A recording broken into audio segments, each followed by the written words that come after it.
Assalamualaikum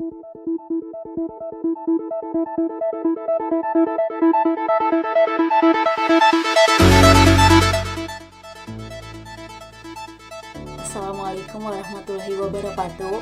Perkenalkan, nama saya Kevin Kusmariana dari kelas A NIM 1418111333038. Video ini saya buat untuk memenuhi tugas praktikum mata kuliah Parapsikologi Ikan terkait dengan film Akon Tocipala. Untuk video kedepannya jangan lupa ditonton. Cacing akon tocipala merupakan cacing yang menyerang pada bagian usus pada ikan, amfibi, vertebrata, invertebrata maupun mamalia. Cacing ini pertama kali diusulkan oleh Joseph Coureter pada tahun 1771. Akon tocipala berasal dari bahasa Yunani akontos yang berarti duri dan kephale yang berarti kepala. Jadi dapat diartikan akon tocipala merupakan cacing yang memiliki duri di kepalanya. Cacing akon tocipala memiliki morfologi yang pertama, memiliki terni ataupun spinal. Yang kedua, memiliki bentuk yang silinder, ironier ataupun melingkar. Yang ketiga, ciri khas pada cacing akon tocipala ini yang membedakan dengan cacing lainnya adalah memiliki probosis ataupun retraksi pada bagian anteriornya. Jadi probosis ini merupakan sebagai alat pergerakan, juga merupakan bagian dari kepala yang memanjang dan juga berfungsi sebagai alat penempelan pada hos ataupun inangnya. Probosis ini bukan hanya terdapat pada cacing akon tocipala saja, tetapi pada mamalia juga terdapat probosis, misalnya pada monyet dan gajah. Yang keempat, cacing ini tidak memiliki kelenjar pencernaan dan memiliki alat kelamin yang terpisah.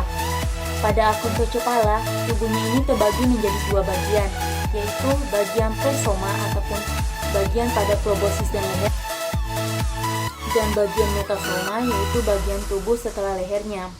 Bagian presoma adalah bagian yang masuk kepada organ tubuhnya ataupun organ tubuh inang yang digunakan untuk menancap pada tubuh inang tersebut. Sedangkan pada metasoma adalah bagian tubuh yang berada di luar organ, misalnya bagian tubuh yang berada di luar usus yang merupakan pusat utama penyerangan pada cacing akon tocipala ini. Telur akon tocipala ini dapat diambil dengan melalui metode, yaitu ada 3 metode, dengan metode natif, metode pengapungan, dan metode pengendapan. Selain ditemukan pada ikan juga, cacing ini, maksudnya telur cacing ini juga ditemukan pada kura-kura, yaitu yang disebut dengan Neochimerinus. Telur dari cacing akon tocipala ini juga dapat diambil dengan melalui 3 metode, yaitu metode natif, metode pengendapan, dan metode pengapungan.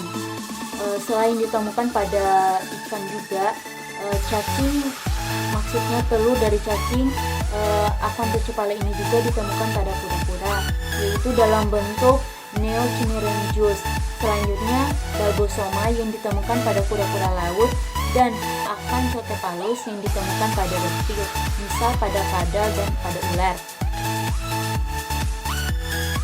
Untuk siklus hidup dari cacing akon tocipala ini dilakukan secara tidak langsung, artinya diperlukan inang antara sebelum cacing ini mencapai pada fase dewasa. Telur biasanya berbentuk kompleks dengan beberapa lapisan yang menyelimuti cangkangnya. Siklus hidup dari cacing akon tocipala ini adalah dilakukan secara tidak langsung, sebab diperlukan inang antara agar cacing ini bisa mencapai pada fase dewasanya. Telur biasanya berbentuk kompleks yang diselimuti oleh beberapa lapisan di cangkangnya. Inang antaranya ini berupa arthropoda, yang mana di dalam tubuh inang antara ini akan berkembang menjadi cistasan.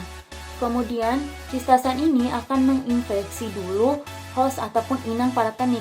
Kemudian, cistasan ini akan ensis pada kaviti abnormal sampai dimakan oleh inang definitifnya. Jadi, setelah menginfeksi inang parateniknya ini, selanjutnya akan menginfeksi inang definitifnya.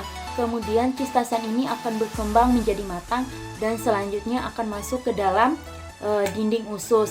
Nah, apabila cacing ini udah masuk ke dinding usus, maka akan lebih mudah bagi cacing ini untuk menginfeksi seluruh usus yang berada di dalamnya. Cara mengidentifikasi cacing akontocephala ini terbagi menjadi 2 tingkat, yaitu yang pertama tingkat genusnya dan tingkat spesiesnya. Apa itu identifikasi? Identifikasi adalah upaya untuk